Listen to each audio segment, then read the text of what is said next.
All right, guys, we are back again. Dynamic Man Podcast, episode 31. And today we are talking about client archetype number 2 and how this problem that client number 2 has, which is choosing and vetting women, how this plays into 3 tenets. Like, comment, and subscribe if you are watching right now. If you are here, leave a comment in the chat. Always like to see you guys leave a comment in the chat. Like to see who I got going on here. I like to keep a tally on you guys to make sure everybody's showing up for class. So last week we talked about client archetype number 1, and these were the guys who had a hard time meeting and attracting women.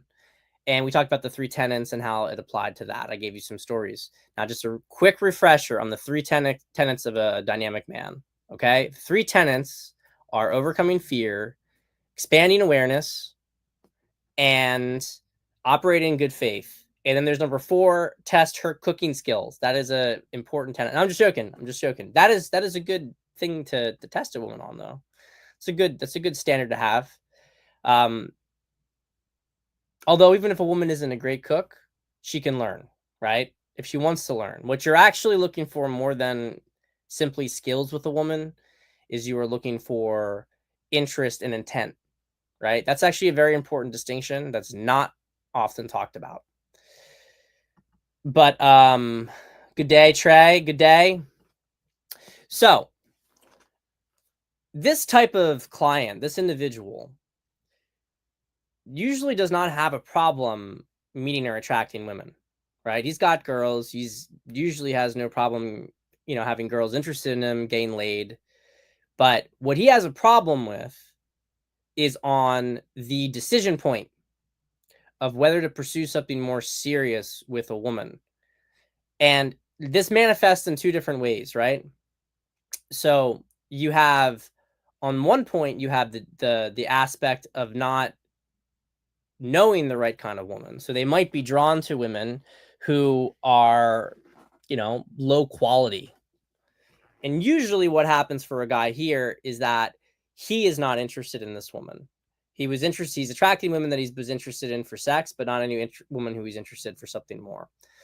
However, it also clusters with the problem of picking a woman who, falling for a woman who is not a good pick, and also general indecisiveness, inability to pick or know what's going on, right? So the issue with these guys revolves much more around quality and discernment, ability to figure out what's going on. But there is a fear, of course, that is prominent here. And that fear is the fear of commitment. Now, a lot of guys, they're like, well, there's no such, that's not a bad thing. Commitment's a bad thing. That is not true. Commitment is a very good thing. Commitment is a very important thing. And I'm not saying that as a moral judgment, like finger wagging, scolding, like, you got to commit, boy. You got to commit to your woman. You got to make her, you got to be a good beta bitch. That's not what I'm saying. All right. That is not what I'm saying. Commitment is important because commitment is how a man tests himself. Again, I'm not saying that a man should put himself into some situation for a woman. I'm saying in general, a man who does not commit to anything is failing a crucial development point of being a man. One of the things I really want to emphasize when I talk about these tenets, we are talking about them in the context of women because I'm a dating and relationship coach, and this is the problem that we're solving, right? But the tenets are evergreen in application to any domain, okay? You could say in business, right? A guy can have fear of rejection with business. He won't put himself out there to get rejected by clients, okay? He won't commit to an idea and try to actually build it out. He's scattershot it all over the place.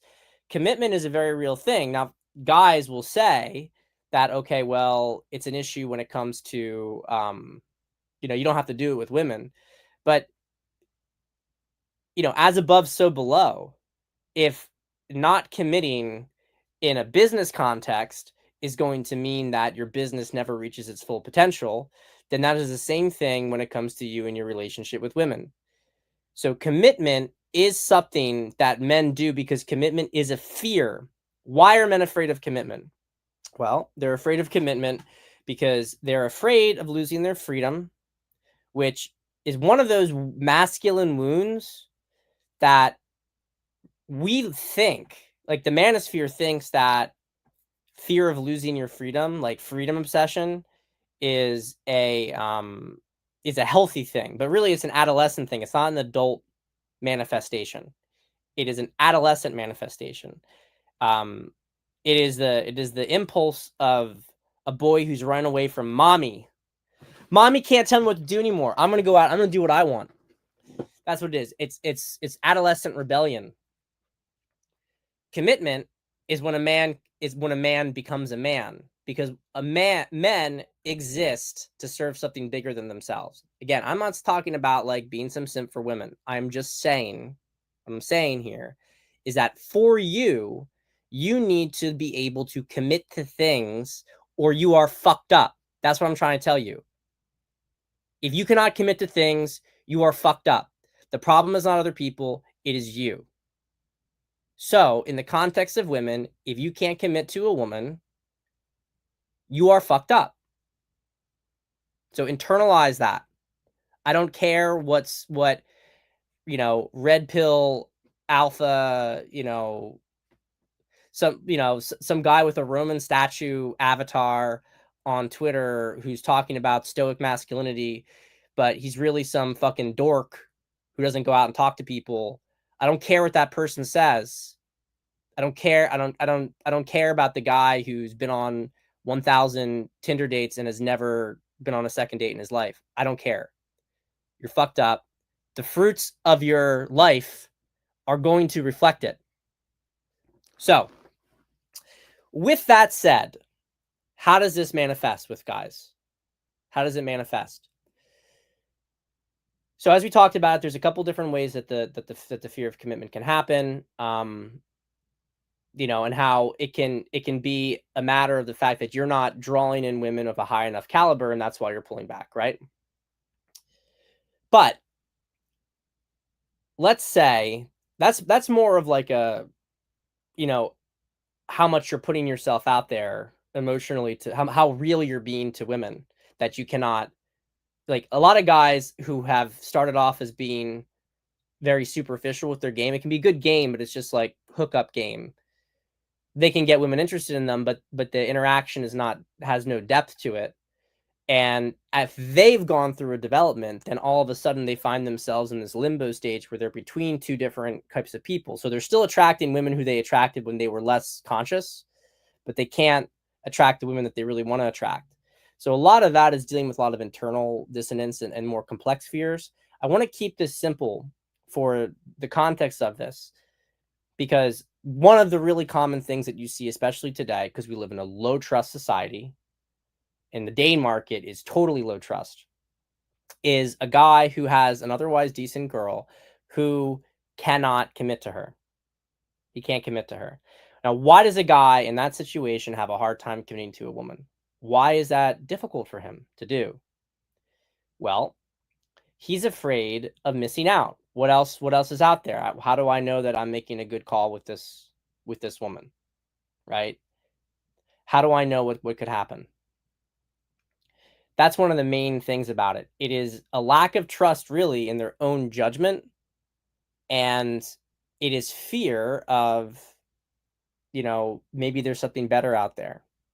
Now, one of the things I want to say is that obviously, you can settle and you can pick a woman who is not really what you're looking for.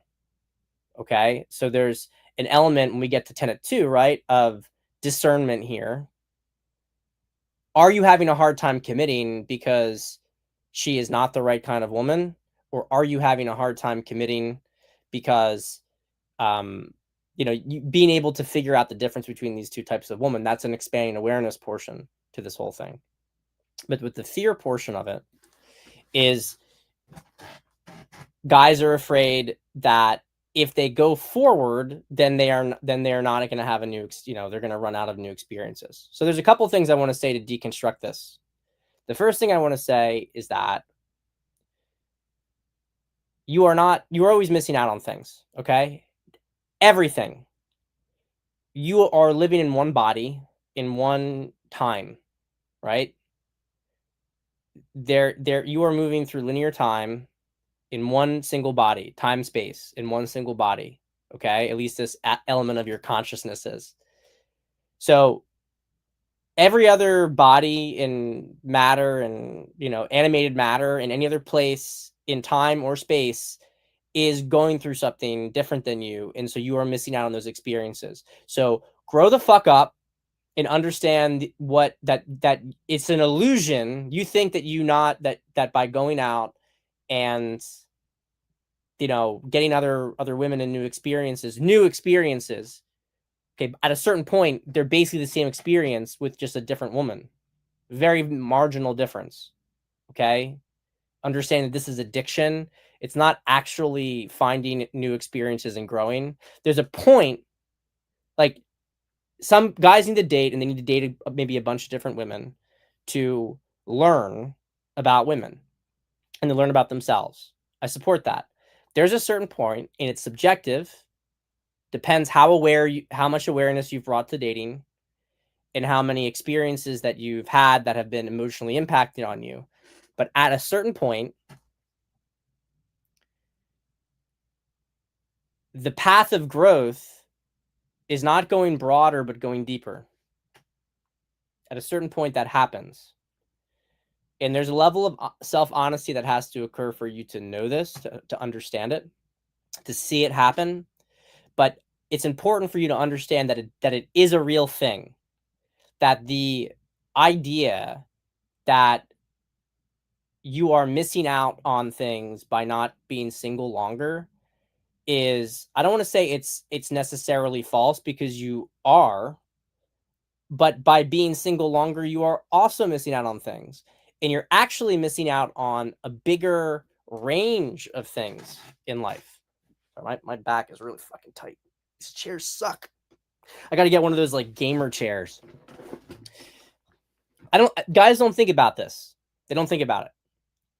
Women don't think about either, for that matter. Okay?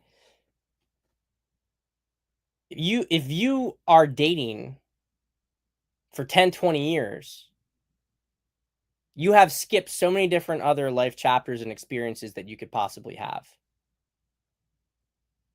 Your life isn't interesting. I don't care what kind of people you slept with. It's not interesting. It stops being interesting at a certain point. One of the things, Dan Blazarian, for instance, I read his book, The Setup. Most of the book I thought was decent. It was good. But there was a certain point, there's like a moment of truth point for him, and he fails the moment of truth point. He's like, has an opportunity to try to get more real, and he doesn't take it. He's like, well, I guess I could just keep doing this. And he's like, and then so I started to throw more parties. And the book got so boring. And I'm like, and at this point, that's Dan Blazarian is like, he's mostly just known for his like, anti-Jew stuff at this point in time. Like, he decided the purpose of his life was just to try to like have more Playboy-esque parties. And it really became boring. I was like, I don't actually think that you're that interesting anymore. You had a very interesting life, and it just like, it seemed like it kind of tipped off. Now, look, of course, he can do all these things. I'm not saying maybe he's still, people will say, hey, Pat, he's definitely a lot more interesting than you. Maybe so. Probably so. Hey, probably so. I don't have that kind of money to be, you got a lot of money, you can seem very interesting. But the point is, there is an enormous amount of growth. And maybe Dan grew in other ways, right? But in the context of women, he did not continue to grow. And that's an important thing. That's an important thing for the point of the conversation here. A lot of guys view, let's say your life is like this. This is single life. And they'll go to like here, and they'll hit a fence, right? It's like you're an animal in a pen, and you think you hit the fence. You're like, oh, this is something like, I don't want to get stuck. So then they start to go this direction back again. They go to the other side of the pen, and that makes them feel like they're free. Whereas the person who gets serious goes outside of the fence into a whole new area. But the fear is that fence. The fear is the barrier to going over there. So confronting that fear is partly the awareness that we just talked about right now, understanding exactly what is going on, but it is putting yourself, it is actually taking the plunge and saying, I'm going to become a novice again. I'm going to start over, even when things are going well. That's one of the things. You know, a lot of guys will get into a relationship when they're in a real position of weakness and neediness, right? They weren't really ready. They just wanted to have somebody, which is also, especially today, it's less and less effective. Women are so, they have so many of their own attachment issues that, you know, any kind of hint of agenda like that is a big turnoff. But what happens is that if you, as a guy, have tons of options with women and you nevertheless decide to commit, that is overcoming that fear. So I'm going to give you an example of that. I'll give you with my wife, right? There's an example of that. I was when I first started dating my wife, we lived in different countries. It was an international romance, and it was not exclusive in the beginning. There was no expectation that it would be exclusive because it was international, right? I was dating women at home. I was in my peak time with women. At various points, there were many women I was dating, right? And so, but you know, as things progressed with my wife, we saw each other more. We went on these more trips together. I would go on a trip with her, and I come back, and I would think, man, like I really preferred being with her than these girls here. And so I had to make this decision. Now, there was a lot of issues with, you know, whether or not I was going to actually take the plunge and move forward because of the distance. I had fear, not only that I was going to be missing out, I had fear that if I was going to go further with it, that I would just be screwing myself up, that I was going to be in a long distance relationship. I had experienced at various points in my prior two relationships long distance, and it sucked. Didn't go well. I got burned actually by the prior ex very badly. And so there was definitely some skittishness there. So I'm going to be putting all of these things together for you, how it all comes. So she came to the States, and at this point I was kind of pulling back emotionally because I'm like, man, she wants to keep this going, but it can't keep going. We're not going to be able to be together. I was like emotionally pulling back to not invest in her any longer because I didn't believe in that it could happen. And we had this conversation, right? She could see I was pulling back, and she called me out. And we were at the beach, and she called me out, and she's like, "What is going on? What is this? Like are you not interested in this anymore? Like you're acting all weird, you're acting cold." And I said, "Well, what are we even doing? Like there's no way this is going to work. Like you live in London, I live in Philadelphia. Like I don't want to move to London. Like, do you want to move to America?" I asked her it like as like a scoffing kind of point. Like, obviously you're not gonna move to be with me. So what are we doing? And you know what she said? She said, "I would move to America to be with you." So that was good faith. I was not operating in good faith. And I was not operating in good faith. And this is like a little digressive point, but it's really important. I was not operating in good faith at this point because my ex had operated in bad faith towards me. So even though I wasn't being like a bad or malicious person per se, I was very much hedging and self-protecting. A lot of operating in good faith is being willing to get hurt being willing to be vulnerable. That doesn't mean that you should not have any protections, but there's, there is a degree of this, right? There, you have to know that there's certain points of vetting. You get to a certain point of vetting with somebody that you have to put your cards on the table if you want to have, a high trust, good faith relationship. And my ex had burned me with that because I had really trusted her, and she was, she was essentially seeing another guy while I was away. I mean, she claims they didn't cheat. I'm sure she cheated. I mean, like 98%. I'm sure she cheated. Either way, it didn't matter. She like bounced right to him afterwards. It's irrelevant. I didn't consciously let that embitter me, but it definitely left a mark. It definitely affected me on some level because I would see girls, I date them. I wanted something more real with them. I didn't like casual sex, but I would, pull to like a 3-month point when they were really invested and when they wanted to have a relationship, and then I wouldn't let it happen, right? So when my wife said this to me, it affected me because what she said was so absolutely vulnerable. It was so, you know, it showed real, like, there was no game playing at all with that at that moment. She had come to see me in America. I was acting, you know, cold towards her, and she called me out. She was not being needy or desperate at all. She called me out,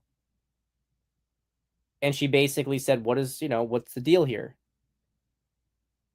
And I was like, "Yeah, you're not gonna there's no way we're gonna be able to be together because we live in different places, and I'm not gonna come to try to make it work with you because I don't want to be in London."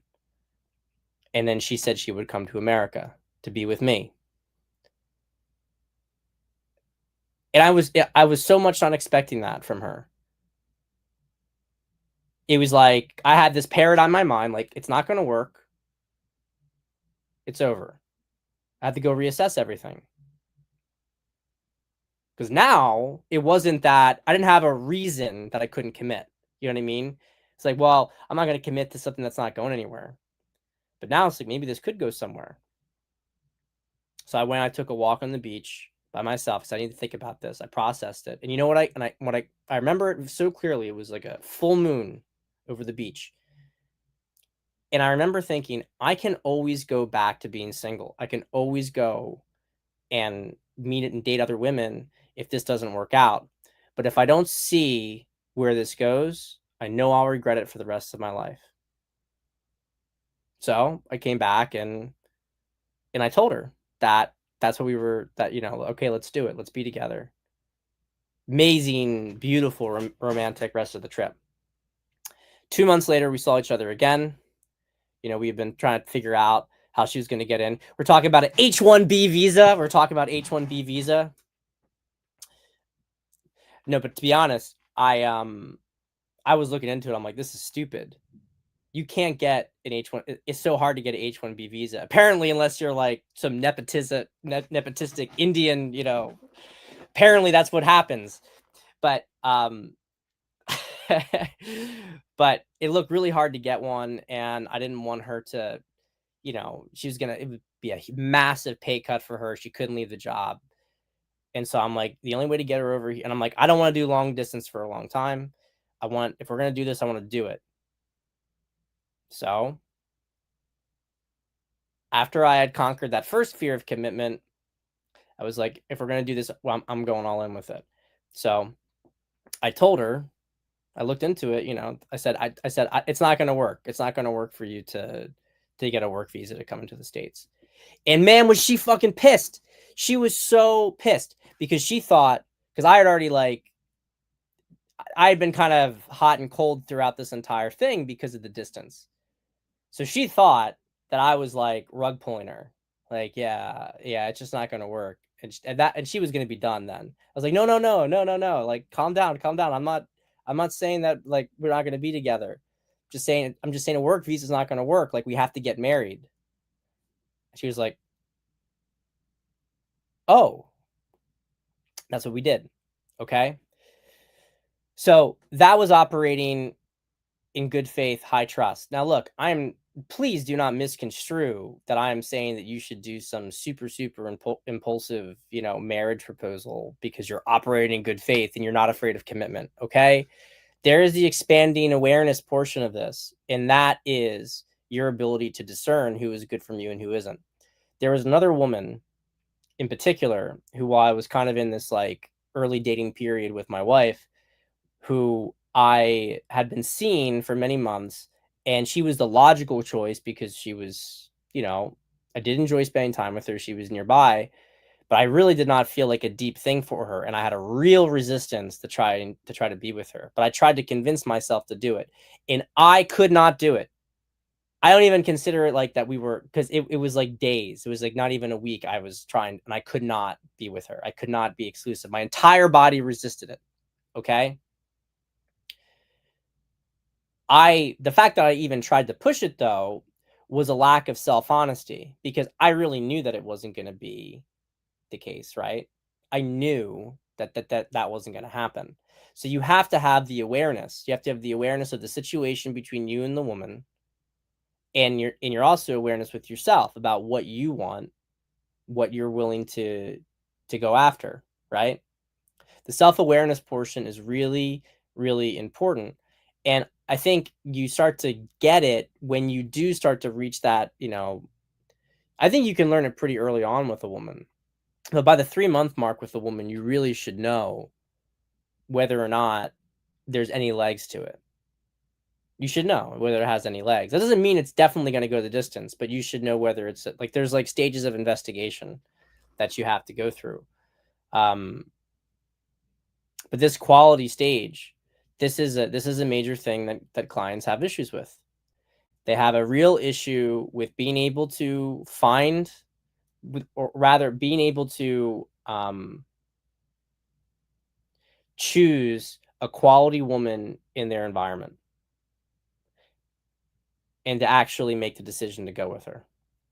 That's where the big barrier is. And like I said, there's a couple different subtypes here. Just like with the meeting and attracting, there's subtypes of that. There are some guys who have no problem meeting women, but they have a hard time attracting them.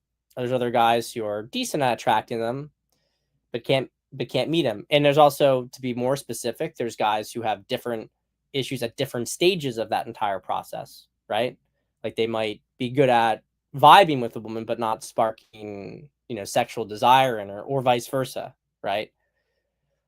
But this is the big picture. It is the fear of commitment. It is the fear of going to that next level of actually bonding yourself and seeing what happens, because dynamics change when you are committed. That's true with everything. It's like a burn the ships moment. And you say, okay, well, I don't want to burn the ships. Okay, but you don't actually explore anything if you don't. That's the paradox here. So real freedom comes in not being afraid of committing to something, giving yourself completely to something.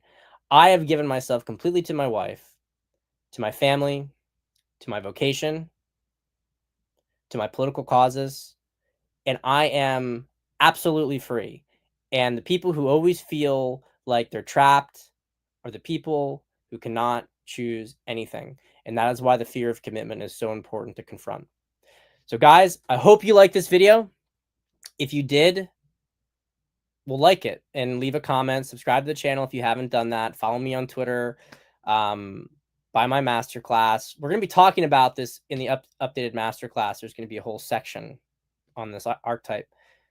Hours of material. So I'll see you guys there. Get the masterclass now. It's in the description. Save yourself 40%, 45%, and have a very blessed, Tuesday. Have a blessed Tuesday. I will see you tomorrow for the final client archetype. We will be talking about the guys who have a hard time keeping and deepening their relationships with women. So if you're a guy in a relationship and you're having some issues, the next one's for you. Take care, guys, and I will see you soon. God bless. God bless you too, Trey.